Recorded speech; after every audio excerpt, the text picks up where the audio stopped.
င်္ဂလာပါကျွန်တော်တို့မှာပြီးမှ English ဝါဒနာရှင်များနဲ့ English ကိုလေ့ဆောင်သူများအားလုံးကိုကြိုဆိုပါရစေဒီနေ့ကျွန်တော်ကိုယ်တိုင်ရက်ကူတီဖြတ်တင်ဆက်တယ်ဟုတ်ကဲ့ English and me အစီအစဉ်မှာကျွန်တော်မြန်မာလူမျိုးတွေမြန်မာလူမျိုးကျောင်းသားတွေလေ့လာသူတွေအားလုံးကျွန်တော်ရင်းနှီးနဲ့ကျိုးစုံနှုတ်ဆက်လိုက်ပါတယ်ကျွန်တော်နာမည်အရင်ကလေးမောင်ဒါပေမဲ့ကျွန်တော်ဒီသင်ခန်းစာကိုကျွန်တော် Larry ဆိုရဲနာမည်နဲ့ကျွန်တော်သင်ကြားပို့ချပေးမှာဖြစ်ပါတယ်ဟုတ်ကဲ့ကျွန်တော်တို့နိုင်ငံမှာချို့ကျောင်းသားမိဘတွေကဘယ်လိုဖြစ်လဲဆိုတော့ကိုသားမီးကို English လူမျိုးတွေ American လူမျိုးတွေသင်တဲ့ကျောင်းမှာအထင်ကြီးပြီးတော့မှသွားပြီးတော့သင်ကြတော့เนาะအချို့ကျောင်းတွေမှာဆိုလို့ရှိရင်လည်းတကယ် scholar တွေပါတယ်လို့ချို့ကျောင်းတွေမှာကျတော့ scholar တွေမဟုတ်ပြ scholar တွေမဟုတ်ဘဲနဲ့ဒီ hotel မှာလုပ်တဲ့ foreigner တွေနောက် company မှာလုပ်တဲ့ foreigner တွေ NGO က foreigner တွေသူတို့တွေဟာ Saturday Sunday မှာ weekend money လာရှာကြပြီးတော့နိုင်စားနဲ့လောက်ခောက်စားနဲ့ကျောင်းကြီးကျောင်းငယ်တွေမှာဝင်လောက်ကြတော့ဗျာဟုတ်ကဲ့ကျွန်တော်လည်းကျောင်းကြီးကျောင်းငယ်တွေမှာလောက်ဖို့ပါတယ်ကျွန်တော်ကိုလည်းမမိကြတဲ့ကျောင်းသားကျောင်းသူတွေရှိကောင်းရှိပါလိမ့်မယ်ကျွန်တော်ကတော့ English ကိုခေါင်းစဉ်မျိုးနဲ့ကျွန်တော်ပုံစံမျိုးနဲ့သင်ကြားပို့ချမှုတွေလုပ်ပေးပါတယ်ကျွန်တော်က airline ယူတူဖြစ်ပါတယ် airline ယူလုပ်ငန်းမှာ tourism လုပ်ငန်းမှာကျွန်တော်နှစ်ပေါင်း30ကျော်လောက်ကျွန်တော်ဝန်ဆောင်မှုပေးခဲ့ပါတယ်ဒါပေမဲ့ကျွန်တော်ပြန်ပြောပါဆိုကျွန်တော်ရဲ့စာသင်ကြားရေးတက်တန်းကတော့ဒီ tourism တက်တန်းနဲ့ပို့ပြီးတော့များပါတယ်ရင့်ပါတယ်ဗျာကျွန်တော်စာသင်တာအရောက်လာပါတယ်ကျွန်တော်လည်းတစ်ချိန်က English ကိုတော်တော်ညံ့ခဲ့ပူပါတယ်ခင်ဗျာတော်ညံ့ခဲ့ဘူးလို့ကျွန်တော်ကစိတ်နာနာနဲ့လေးလာကြိုးပမ်းခဲ့လို့စူးစမ်းခဲ့လို့ကျွန်တော်ဒီ English နဲ့ကျွန်တော်လှူစားနိုင်တဲ့အဆင့်ထိရောက်လာပါတယ်ကျွန်တော်ဆယ်တန်းအောင်တော့ English major ကျွန်တော်ရပါတယ်ခင်ဗျာကျွန်တော် RC2 မှာတက်ရပါတယ်1986 87မှာလောက်ပါတော့RC2 ရန်ကုန်တက္ကသိုလ်တိုင်းနယ်မြေပေါ့နော်တက်ခဲ့ပြီးတော့တခါကျွန်တော်တို့ main နဲ့ကတောင်းဖို့ဆိုဆက်ပြီးလေးလာစီပူခွင့်ရခဲ့ပါတယ်ဟုတ်ကဲ့အဲ့ဒီမှာကျွန်တော်ကကျောင်းပြီးခင်ဒီက tourist guideline နဲ့ဝင်လာတဲ့ခါကျတော့ကျွန်တော်ကျောင်းမှာဆက်လို့ရှိပါကျွန်တော် XT ပါတယ် external ထိပါတယ်ပြီးတော့ပြီးကျွန်တော် external ကနေမှတခါကျွန်တော်ဝင်ဖြည့်ပြီးတော့ပြီး English နဲ့ပဲကျွန်တော်ပွဲရခဲ့တာပါဒါပေမဲ့ကျွန်တော်ဒီရခဲ့တဲ့ပွဲလေးနဲ့ပဲကျွန်တော်အသိဘဝကြောင်းဘူးကိုကျွန်တော်မိဘကျေးဇူးလည်းဆက်နိုင်ခဲ့ပါတယ်ကျွန်တော်မိသားစုလည်းရှာဖွေလောက်ကကျွေးမိနိုင်ခဲ့ပါတယ်ဟုတ်ကဲ့အဲ့တော့ English ကိုကျွန်တော်တို့ကစခေါ်တဲ့ English ပေါ့ English ဖြစ်ပါတယ်နော်အဲ့တော့ကျွန်တော်တို့ကကျောင်းသားတော်မြန်မာနဲ့ကျွန်တော်ထိတွေ့တဲ့အခါဘာကြုံတွေ့ရလဲဆိုတော့speaking ဆရာ speaking မသိဘူးလားเนาะအဲ့ဒီပြဿနာရှိပါတယ် speaking မသိကြတာကျွန်တော်တို့ကဒီဆိုတော့ဗျာကျွန်တော် foundation မရှိဘဲနဲ့အင်တလုံးဆောက်လို့မရတယ်ပါပဲเนาะကျွန်တော်တို့သူ့ဘာသာစကားသူ့ဘာသာမှာဆိုလို့ရှိရင်သူ့ရဲ့တတ်မှတ်ထားတဲ့စီကံလေးတွေရှိပါတယ်အဲ့စီကံလေးတွေလိုက်နာပြီးတော့မှကျွန်တော်တို့ကလေ့လာစီးပွားရဆိုရင်ကျွန်တော်တို့က foundation ရင်ချပါတယ်သို့တော့ဒီခေတ်မှာ ABC ကကျွန်တော်စမသိပါဘူးနော် ABC စမသိပါဘူးတော့တက်ကြွပြီးသူများရောလေ့လာနေစေကျောင်းသားကျောင်းသူများရောအားလုံးကိုကျွန်တော်ရှောက်ခဲ့လမ်းတစ်လျှောက်ကျွန်တော်လေ့လာခဲ့တဲ့များကိုကျွန်တော်ပြန်ပြီးတော့ဖောက်တဲ့ချခြင်းဖြစ်ပါတယ်ဟုတ်ကဲ့ကျွန်တော်ကEnglish နဲ့ပဲကျောင်းပြတာခင်ဗျာနော်ကျွန်တော်ရန်ကုန်တက္ကသိုလ်မှာဆိုရင်ကျွန်တော်တို့ခေတ်ကဆိုရင်တော့ဆရာမကြီးတော် EJ ကန်ကြီးနောက်ဆရာလင်းနဲ့ကန်ကြီးတို့နဲ့တည်တည်ချာချာထိတွေ့သင်ကြားခဲ့ရကြီးဖြစ်ပါတယ် တို့ကျွန်တော်ဒီဘယ်လိုလဲဆိုတော့ textbook ကြီးတကားကားနဲ့ကြိုင်ပြီးတင်တာကိုကျွန်တော်အင်မတန်မကြိုက်ပါဘူးခင်ဗျာကျွန်တော်တို့ဆရာတွေကလည်းပဲကျွန်တော်တို့ကိုစာတင်တဲ့အခါမှာ textbook ကြီးတကားကားနဲ့ဘယ်စာမျက်နှာဖွင့်ဘာလုပ်ဆိုပြီးသင်ခဲ့တာမရှိပါဘူးဗျာနော်ကျွန်တော်တို့ဆရာလင်းနဲ့ကန်ကြီးရဆိုရင်ကျွန်တော်တို့တေတာတွေကိုလာပြီးဆိုရင်မြူကဲတစ်ခဲနဲ့ပဲလာပါတယ်အဲ့တော့ blackboard တော့မဟုတ်တော့ green board ဖြစ်သွားပြီပေါ့ဗျာနော်သူအဲ့မှာကျွန်တော်တို့ကိုတကယ်ကို English စစ်စစ်ဖြစ်တဲ့ Julius Caesar ကိုသင်ပါတယ်တင်တဲ့အခါမှာသူကကျောင်းသားတွေကိုတားတော့တပည့်တို့ဇောက်တွေပိတ်တာဘောပင်နေခဲရင်ချတာဇိုက်ပြောတော့နားထောင်ဆိုပြီးတော့အင်ပဒန်ခတ်တဲ့ရှေးဟောင်း English Julius Caesar drama ပြဿနာကိုတင်ပါတယ်ဗျာဟုတ်ကဲ့ကျွန်တော်အဲ့တော့သူ့ကိုရမ်းအားကြပါတယ်တကယ်ပါဆရာကြီးကျွန်တော်ရလေးစားပါအားကြပါတယ်ဟုတ်ကဲ့အဲ့တော့ဘာသာစကားတစ်ခုသင်မယ်လေ့လာမယ်ဆိုလို့ရှိရင်သူ့ရဲ့ကြောရိုးရှိပါတယ်သူ့ရဲ့ကြောရိုးကိုမရှိဘဲနဲ့မလေ့လာဘဲနဲ့ speaking ဆိုပြီး order လို့တော့မရဘူးခင်ဗျအဲ့တော့ကျွန်တော်စောက်တော့ဖတ်ဖို့ရကြွေတင်ဟာ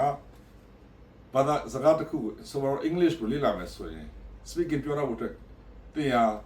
စကားလုံးမှာဝတ်ကြပေါင်းအကြောင်း9000လောက်အလုပ်ကြထားမှတက်မယ်လို့ပြောပါတယ်အဲ့လိုဆိုဘယ်လိုလုပ်မှာလဲ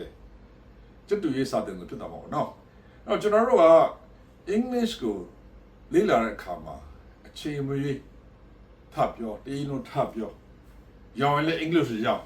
အဲ့တော့ YouTube အောင်လေ့လာရင်တော့အဆင်ပြေပါတယ်ခင်ဗျာ YouTube မရှိပါ YouTube မရှိမှရမှာပါကျွန်တော်တို့လည်းတကယ်ကို YouTube ခဲ့တာပါเนาะโอเคဟိုပြောရင်ကြီးကျယ်တယ်ပြောမလားတကယ်လေအိမ်မက်ထက်ပါတော့ English ကိုထားရအောင်ပါ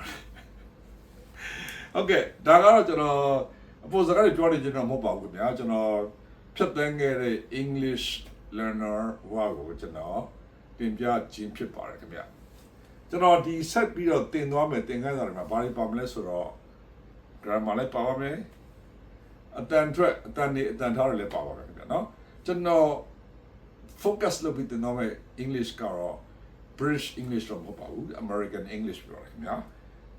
ကျွန်တော်ထိတွေ့ဆက်ဆံခဲ့ရတာတွေကလည်း American အဲ့တွေများတော့လေအဲ့တော့နားလည်ပြရပါအကယ်၍ British English မှာလိုချင်တဲ့ဆိုရင်တော့ကျွန်တော်စီမှာမလေ့လာပါနဲ့ကျွန်တော်ကတော့ American English ကိုသင်ပါမယ်သို့တော့ grammar စီမင်းစည်းကမ်းတွေကတော့ British English ပဲဖြစ်ဖြစ် American English ပဲဖြစ်ဖြစ်တူတူပါပဲကွာခြားသွားတာဘာလဲဆိုတော့တုံးနှုံးလေးတွေကွာခြားသွားတာပါเนาะတော့ပါပဲအဲ့တော့ကျွန်တော်ဘယ်ကစပြောရမလဲကျွန်တော်တို့စကားတွေပြောနေကြတယ်စကားတွေပြောနေကြဆိုတော့ဘာတွေနဲ့ပြောနေတာလဲစကားလုံးတွေပေါ့စကားလုံးတွေနဲ့ပြောနေတယ်စကားလုံးတွေကိုကျွန်တော်တို့ကစကားလုံးတိုင်းပြောလို့ရှိရင်ကျွန်တော်တို့ကအတိတ်ပဲမပြည့်စုံပါဘူးအဲ့တော့ကျွန်တော်တို့ကဘာနဲ့ပြောနေတာလဲအားလုံးလည်းသိပြီးသားဖြစ်ပါလိမ့်မယ်ညာကျွန်တော်ခုစပြောချင်တာကတော့ sentence ပေါ့နော် sentence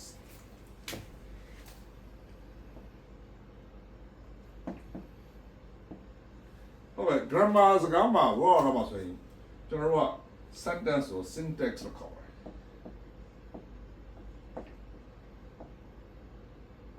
syntax ပေါ့နော် syntax sentence လို့ခေါ်ပါတယ် sentence ကိုတိဆောက်တယ်ဆိုတဲ့အခါမှာကျွန်တော်တို့ကရေးကြည့်ဆုံးပိုင်းက subject နဲ့ verb ပေါ့နော် subject နဲ့ verb ရှိရင်စကားပြောလို့ရတယ်ဒါပေမဲ့တူလေးရမယ်နော်တကယ်စကားပြောလို့မရသေးပါဘူးညာsyntax sentence မှာဘာတွေပါနိုင်လဲ sentence ကိုဆိုတာပါလေ sentence ကိုပါလေ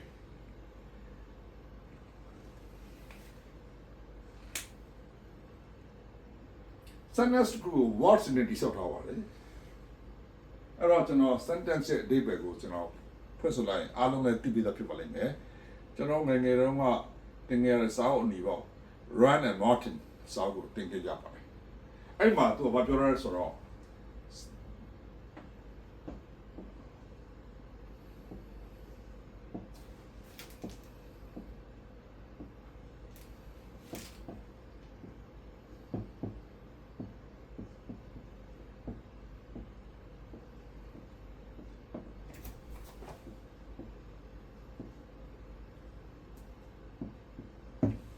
Okay, a group of words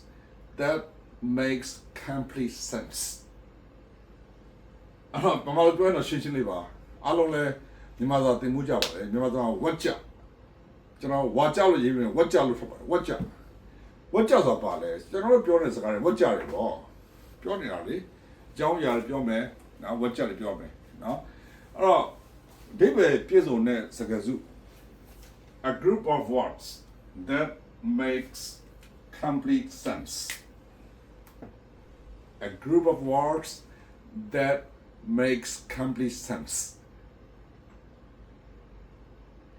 ဒီပဲပြည့်စုံတော့စကားစုကိုဝတ်ကြလို့ခေါ်ပါသည်တဲ့နော်အဲ့တော့ sentence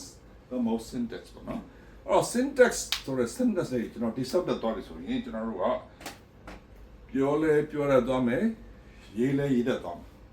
ဟုတ်ပြီနော်ကျွန်တော်တို့အချို့တွေကဒီစမှုနဲ့လေ့ကျင့်တဲ့ပြောတတ်ဆိုတော့ကျွန်တော်ရှိပါတယ်အချို့လည်းပြောရဲဆိုရဲကြပါတယ်ပြောရဲဆိုရဲဟုတ်ပါပဲပြောရဲဆိုရဲရှိမှာပါခင်ဗျပြောရဲဆိုရဲရှိမှအတက်မြင်ပါတယ်တက်လွယ်ပါတယ်ဘာကြောင့်လဲဆိုတော့ကောင်းကောင်းမှားပါမိုက်လည်းမကြောက်ပါနဲ့ဘေးကနေအမြင်မတော်တဲ့ကိုယ့်ရဲ့ပိုတက်တဲ့ senior တွေကနေတော့အပန်ပြင်းပြသွားပါလိမ့်မယ်နော်ဟုတ်ကဲ့အဲ့တော့ပြောရဲဖို့ကအဓိကပဲနော်အဲ့တော့မှားရဲဖို့ကအဓိကပဲအမှားဆိုတော့လူတိုင်းမกินနိုင်ဘူးအဲ့တော့အမှားတွေကနေပြီးတော့ကျွန်တော်အမှန်တရားကိုရှာပြီးတော့ပဲလေ့လာကြရအောင်ပါနော်ကျွန်တော်တို့ sentence ကိုကျွန်တော်တို့ syntax လို့ခေါ်ပါတယ် syntax ဆိုတာ grammar word ဖြစ်ပါတယ်အဲ့တော့ a group of words that makes complete sense ဒီပဲပြည်စုံတော့စကားလုံးအစုဝေးကိုနောက်တော့ဝတ်ကြလို့ခေါ်ပါတယ်နော်အဲ့တော့ဝတ်ကြတစ်ခုမှာဒီကပါလဲဆိုတော့ sorry ကျွန်တော် just a Miguel ကျွန်တော်ရေးကြည့်တယ်ကျွန်တော်လည်းကျွန်တော်တက်တယ်ကျွန်တော်သင်ခန်းစာတွေကျွန်တော်သင်ပေးတယ်ဆိုတော့ကျွန်တော်ကလေကျွန်တော်လေ့လာမှတ်သားခဲ့ရတဲ့ဘဝတစ်လျှောက်မှာကျွန်တော်ဒီတစ်ချိန်က English ကိုအရင်ညံ့ခဲ့ပါတယ်9နဲ့6တက်မှမညံ့ခဲ့တော်တော်ညံ့ခဲ့ပြီးတော့ကျွန်တော်ဆရာမရေးတမ်းမယ်ဆရာမ English ပေါ့ဆရာမကြီးတော်များသည်ပေါ့နော်ဘယ်တော့မှရှိချော်ပါဘူးသူရဲ့တမ်ပေးကြီးအချင်းချင်းခံခဲ့ရပြီးကျွန်တော်စိတ်နာနာနဲ့ပဲလေ့လာကြိုးစားခဲ့ပြီးတော့ကျွန်တော်တက်ကြွခဲ့တာဖြစ်ပါတယ်နော်အဲ့တော့ကျွန်တော်တို့ syntax တူမှာအဓိကအပိုင်းပါလဲဆိုတော့ subject ပါမယ်တော့ verb ပါမယ်ခင်ဗျာsubject နဲ့ verb နဲ့နှစ်ခုပေါင်းလိုက်တယ်ဆိုပြောလိုက်ဆိုကျွန်တော်တို့အတိတ်ကတော့ပြည့်စုံသွားပြီနော်ဟိုကပြီး I go I eat I teach I sleep subject နဲ့ပါလိုက်ပြည့်သွားပြီ I go ဘယ်သွားလဲဘယ်ချင်းသွားတော့လဲဘာလို့ဖို့သွားတော့လဲဘယ်လိုသွားတယ်လဲနော်အဲ့လိုတွေပါလာရမှာပဲကျွန်တော်တို့က sentence လေးကပို့ပြီးတော့ဒီပြည့်သွားမှာပါအဲ့တော့ကျွန်တော်လောလောဆယ် sentence တို့ syntax ဆိုရဲဒီဝေလို့ပဲဖွင့်ဆိုခြင်းဖြစ်ပါတယ်ကျွန်တော်နောက်ထပ်ဆက်ပြီးတော့သင်ခန်းစာတွေကိုဆက်ပြီးတော့သင်ကြားပြမှာမလို့ဆက်ပြီးစောင့်မျှော်ကြည့်ရှုကြပါလို့ကျွန်တော်ပြသရခါပါတယ်ကျေးဇူးတင်ပါတယ်